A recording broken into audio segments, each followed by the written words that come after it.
Kan saja setelah ijazah nanti dilaporkan, nanti skripsinya dilaporkan, setelah itu kakaknya dilaporkan, setelah itu KTP-nya dilaporkan, setelah itu SIM-nya dilaporkan, terus nanti sertifikat tanah rumah dilaporkan. Tak layani dengan baik. Ya, statement saya ya terkait dengan rencana untuk melaporkan dugaan skripsi palsu atas nama Joko Widodo itu memang sekarang sedang disusun ya, karena kami tidak puas atas keterangan dari Dirtipidum Bareskrim Polri yang mengatakan bahwa setelah diraba dirasakan ada cekungan pada lembar pengesahan skripsi tersebut dan langsung disimpulkan bahwa hal itu merupakan produk dari hand press atau letter press. Kami juga akan menyertakan sejumlah screenshot ya dari lembar pengesahan skripsi atas nama Sri Dominingsi, Sigit Hartwinarto, Edi Trianto dan Lembah Edianto yang semuanya lembar pengesahan skripsi tersebut kosong tanpa tanda tangan dosen penguji, dosen pembimbing maupun dekan.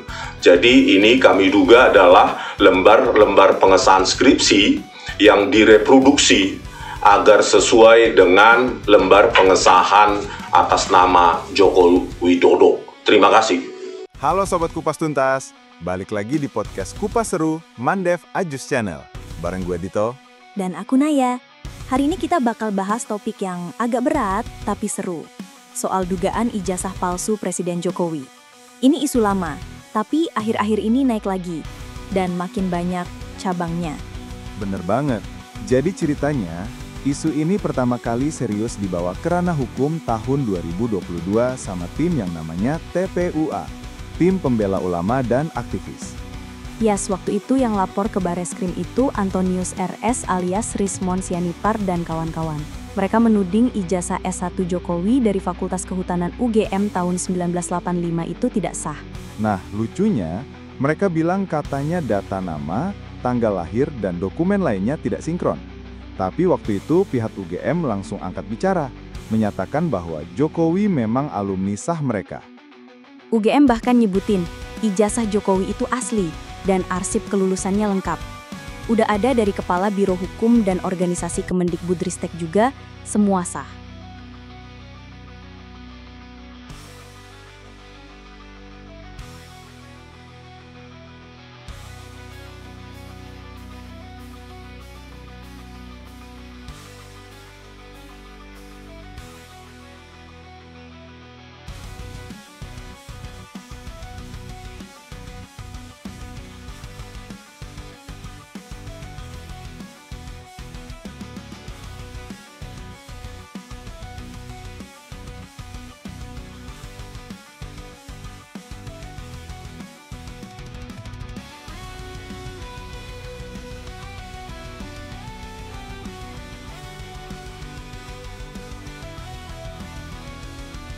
Masuk ke babak baru, muncul lagi tokoh lama. Roy Suryo, mantan Menpora dan pakar telematika. Dia ikut mengkritisi soal skripsi Jokowi. Iya, Roy bilang katanya skripsi Jokowi yang sekarang muncul itu tidak otentik. Katanya baru diketik ulang. Bahkan aneh karena nggak ada tanda tangan asli. Tapi, kan ini skripsi tahun 1985. Wajar dong? Betul. Dan pihak kampus mengakui bahwa salinan skripsi asli memang sempat rusak karena usia. Dan kemudian diketik ulang untuk digitalisasi. Tapi kontennya masih sama. Pembimbingnya, Prof. Sudarto PhD, yang sekarang mantan Rektor Undip, juga sudah bersaksi. Saya bimbing langsung, skripsinya tentang kayu jati dan pohon sengon. Jadi bisa dibilang secara akademis, skripsi Jokowi itu sah. Hanya karena bentuknya diketik ulang, bukan berarti palsu. Mirip kayak kita scan KTP lama, lalu difotokopi ulang. Datanya tetap asli kan?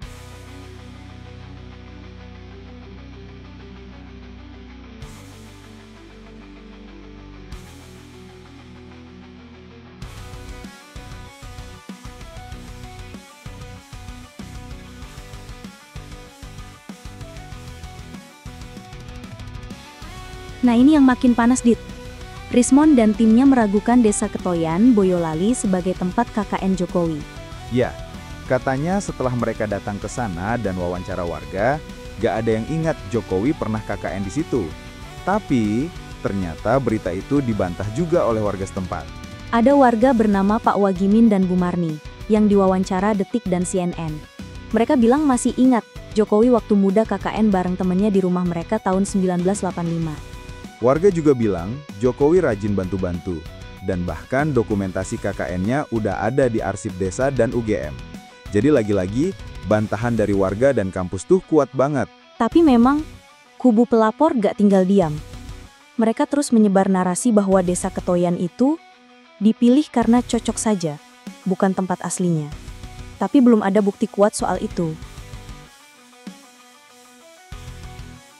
Desa Ketoyan masih menyimpan arsip data perangkat desa Ketoyan itu tahun 54. Neng dari UGM jelas, pulau nu tangklet koncone niku mikakan dari mana nih dari kehutanan UGM jelas nih, kehutanan UGM.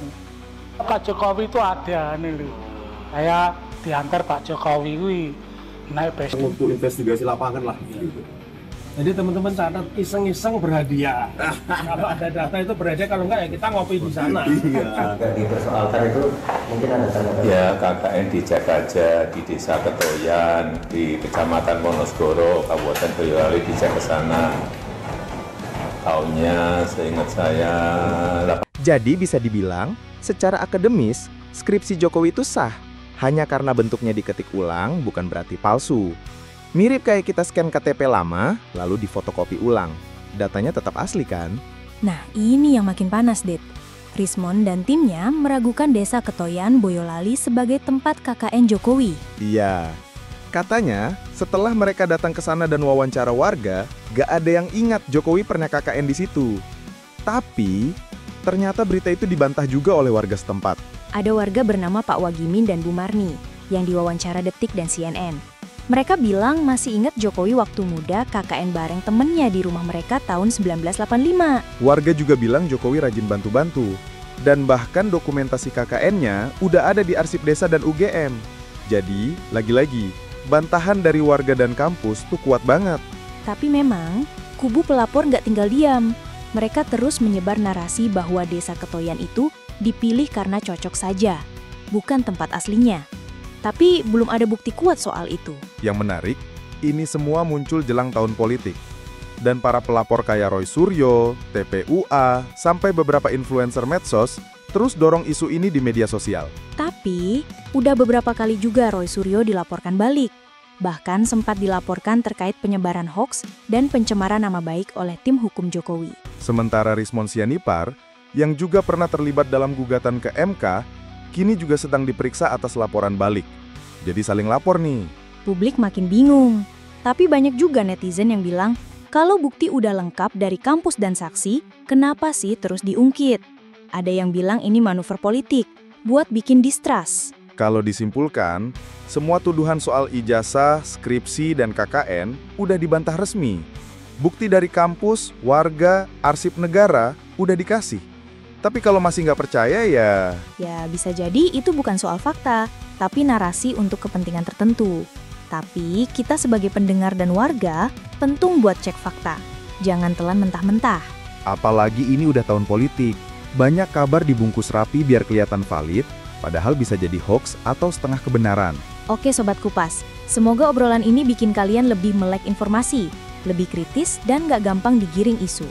Follow kita terus, karena minggu depan kita bakal bahas drama Cawapres Bayangan. Gue Dito. Dan aku Naya. Sampai jumpa di episode Kupas Seru selanjutnya. Bye-bye. Bye-bye. Bye-bye.